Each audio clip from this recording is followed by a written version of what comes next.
ঘরটা তোমাদেরকে দেখাই। আমি বাড়ি সবসময় রান্না বান্না ও বাড়িতে সবসময় রান্না টান্না করে।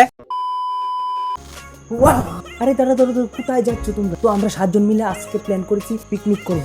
সবাই মিলে 100 টাকা করে দিছি। টাকাগুলো সব আমার কাছে, একটা ভাইয়ের কাছে দিয়ে দেবো। আমি বাজারে যাব না, কিছুক্ষণ পরে তোমাদের সাথে আবার দেখা হচ্ছে। চলে আসলাম, এখন কিন্তু আলু পেঁয়াজ কাটাকাটি শুরু হয়ে গেছে। চলো দেখে আসি। লঙ্কা আর রসুন, তেলে বোতল, আলু পেঁয়াজ, এটা আমাদের রাঁধুনি ম্যান। তো এখানে আজকে রানবে আর এখানে গরম জল করছে। বাইরে কিন্তু পোল্ট্রি চুলাচ্ছে, চলো দেখে আসি। 2টা পোল্ট্রি 4 কেজি আছে, 2 কেজি করে গরম জলে এখানে চুলা হবে। আর এখানে স্টার্ট হয়ে গেছে। তো 2টা আছে কিন্তু 2 জনের কাছে, দুটোটা দিয়ে দিছি। এগুলো আমাদের সম্বল, 2 জন 2টা দেখো গেলাম সাবধানে, আর সুন্দর করে পরিষ্কার করে করবা। মাংস কিন্তু ধোয়া শেষ। আর এখন কিন্তু আলু কাটা মাংস কাটা প্রায় শেষ, আর এখন বাকি আছে আটা মাখা। চলো দেখে আসি আটা মাখা। তাড়াচাড়া করে নিতেছে, গরম জল ডালা হচ্ছে। আর রান্নাটা কিন্তু আজকের একটু লেটেস্ট রান্না। ছেলেদের রান্না কিন্তু একটু অন্যরকম ভাবে রান্না হয়। এখন বাজে 10:30। আগুন চুলায় ধরাচ্ছে। আগুন দেখি তো বুঝতে পারছো রান্নাটা কি রকম হতে চলেছে। আর আমার আর একটা পাকসি মানে ও আজকে রানবে এই ভাইয়ে। তো ভাই, তোমার কতদিনের অভিজ্ঞতা এই রান্নার? জানি না। তুমি এদিকে চাও। আরে ভাই লাস্ট পাইতাছে। তো দেখলাম দা কতদিনের এক্সপেরিয়েন্স। এদিকে ভাই এন্টি মারো, অনেক ব্লগারে নো আছে।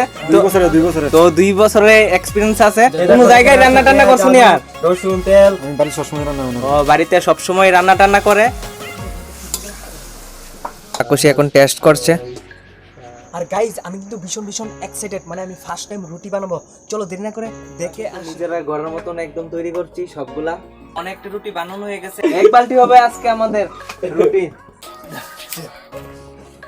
জীবনে কিছু করতে পারি আর না করতে পারি, তো একটা প্ল্যান আছে আমার টিফিনের দোকান দিওনের।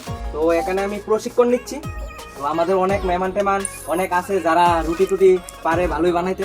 আর বন্ধুরা, এখন বাজে রাত 12টা, 50টা রুটির মতন বানাইতে হবে। ও লাস্ট সিন অবধি দেখতে থাকো ভিডিওটা। কিন্তু রুটি টেস্টিং চলতেছে। রুটি কেমন লাগতেছে? অসাধারণ। একটু হাত দিয়ে দেখাও না। আর এখন বাজে 11টা। তোমরা ভিডিও করতে ব্যস্ত, তোমরা আর আমি খাচ্ছি। রুটিগুলো অনেক স্বাদ হয়েছে, একদম স্বাদ। আর সবাই খাচ্ছে এখানে। ভাইয়ের কথাই বলবে না আজকে, অনেক লাজ আছে। আস্তে আস্তে লাজ ভেঙে দেবো সবাই। এখন কিন্তু খিদা, আমার পেট জ্বলছে, কোন সময় খাবো। তো গাইস, এখন আমাদের রান্না শেষ। এখন বাজে 1:14। আমরা সবাই মিলে খাবো। আর আমার অনেক ঠান্ডা লাগছে, তাই চেষ্টা করেছি। এই আমাদের পাকুশি থালে 3টা করে রুটি দেওয়া হয়েছে। এখন মাংস দেওয়া স্টার্ট হয়ে গেছে। আর আমার থালাতে একটু বেশি করে দাও। আর 12টা বাজে রাত। আর স্প্রাইটের বোতল নিয়ে নাড়ানাড়ি করছে। বাইটা দেখো কিভাবে রুটি কিস করে। আমিও খাই, অনেক স্বাদ, অনেক স্বাদ। A few moments later. তো গাইজ, গুড নাইট। এখন আমি বাড়িতে চলে এসেছি। কোন বাজে রাত 2টা। আজকে ভিডিওটা ভালো লেগে থাকে লাইক কমেন্ট এবং সাবস্ক্রাইব করে পাশে থাকবেন। ভিডিও এখানেই শেষ করছি।